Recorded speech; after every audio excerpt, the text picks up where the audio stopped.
Mahkamah Kehormatan Dewan akan mengundang anggota DPR fraksi PDIP, Julius Tiarto, untuk diminta klarifikasi soal pernyataan terkait Partai Coklat. Wakil Ketua Mahkamah Kehormatan Dewan, TB Hasanuddin, menyebut panggilan untuk Julius bukan sidang, melainkan klarifikasi, karena sedianya pernyataan Julius sebagai anggota Dewan dilindungi undang-undang. Namun pemanggilan dilakukan karena ada laporan dari Ali Lubis yang mengklaim melapor sebagai warga sipil dan tak mewakili institusi apapun.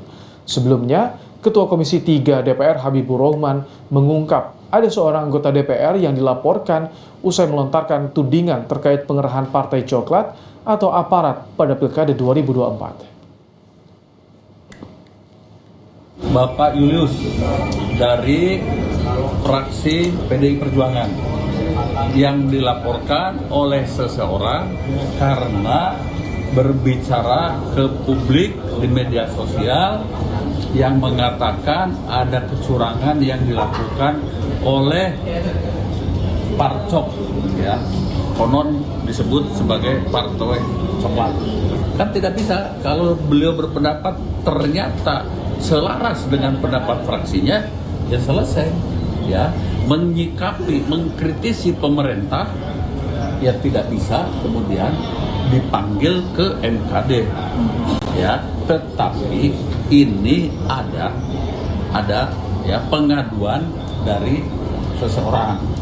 Ya sudah, kita tadi meminta ya apa yang diadukan, ya. Kemudian besok kita akan meminta ya pernyataan apa yang disampaikan oleh bapak-bapak, begitu.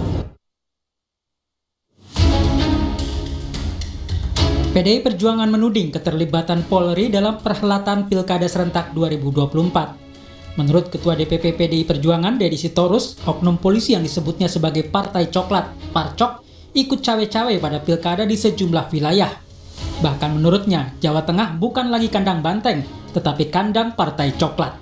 Tetapi sekarang rekan-rekan wartawan semua mulai hari ini bisa menyebut Jawa Tengah bukan sebagai kandang banteng lagi, tapi sebagai kandang bansos dan parcok.